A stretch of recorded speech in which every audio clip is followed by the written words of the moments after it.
Naging gawan-gaw si Inday Kamano sa king anti-nadalat matid divorce mau niyang sigit in Inday Kamano.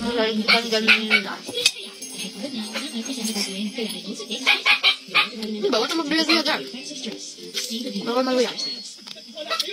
Kaam dyan po.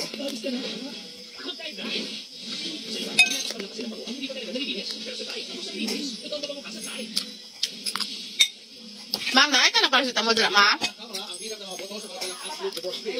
Ay, akong ulo? 126 members voting in the affirmative, 109 in the negative, and 20 abstentions. House Bill number 1949 is approved the third and final.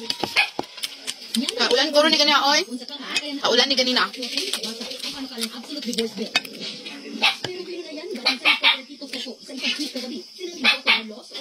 Dapat ang motion dahil hindi sa marastang tumabo sa panukala. Base sa rules, kailangan ng 50% plus 1 na boto o kabuang 131 votes para maipasa ang panukala. Pero kaninang umaga, pinulot ng Secretary General ang updated na boto. Sakto sa 131 ang tabo, 109 pa rin ang tuto at 20 ang nag-abstain o hindi bumoto. Paliwanag ng House Secretary General, 120. Nagkakagulo na yung recall during the voting doon sa itong bill na to. Nagkakagulo sa harap ng sekretarya ko. Kanya-kanya submission doon yung binubulong ito boto ko. So, hindi nagsigma yung actual vote doon sa report ng sekretarya.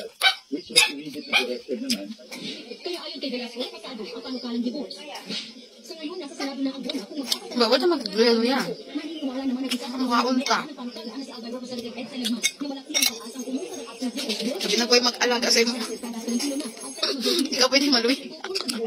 Nagsabi lang sa Pilbart na hindi na kailangan ng psychologist para makatunayan ng psychological capacity. Gayunman, hindi na nagdidiktahan ng mga kapwa senador sa usaping ito oras na makalapag ito sa Senado. Sa kabilang yan, masaya pa rin ng ilang babaeng miyembro ng Divorce Pilipinas Coalition sa pagpasa ng panukala sa Kamara. Gaya na lang ni Evelyn na nakipaghiwalay sa asawa matapos malamang may anak na pala ito sa iba. Talagang nakakaiyak kasi isipin mo, natali ka, para kang nakakulong. Yung preso nga nakakalaya, pero kami wala kami kalayarin kasi kung kapirasong papel na yan, ito yung hanggang mamatay. Till death to us part. Imo man nang pramisa dito nga tigadet dos part. O baka namutanag na ba siya anak? Ano magila-kila ka gusto nimo nga makuan.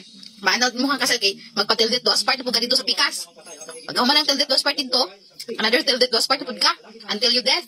Until you the death as ayon sa bambot.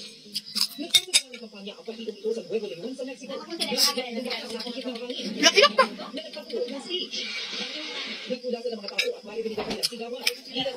Kaya ano, katulad pa kasal mo, di ba? Enjoy man mo? Nagkuan-kuan pa mo. Nagmitay pa mo cake. Naglumsanay pa mo sa wine.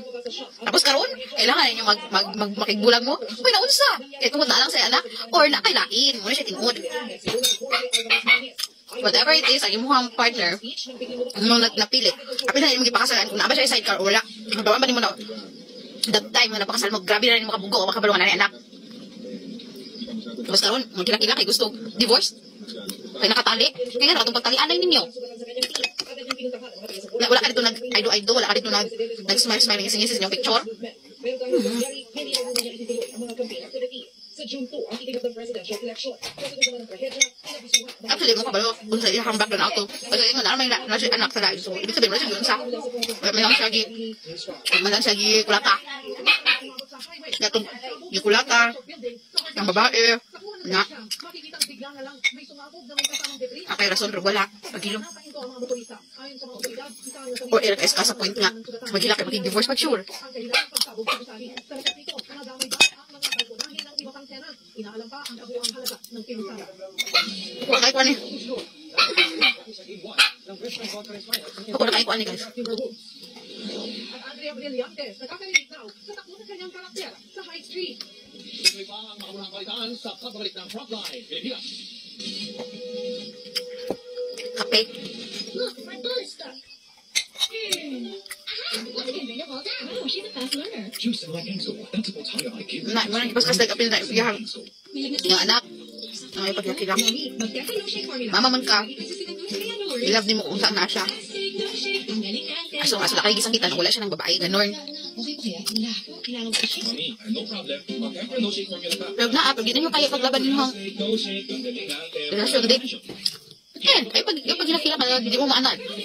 Ang pagkasal-kasal mo. Ang gating ka.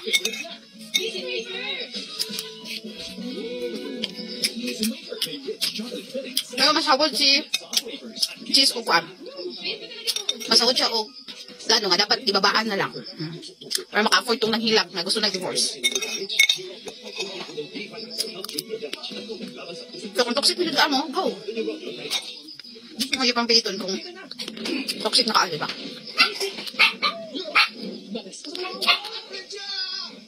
Ang maulang to, matagkaan guys. Klase na ko kayo. 6 minutes lang siya kong tabi din. See you on.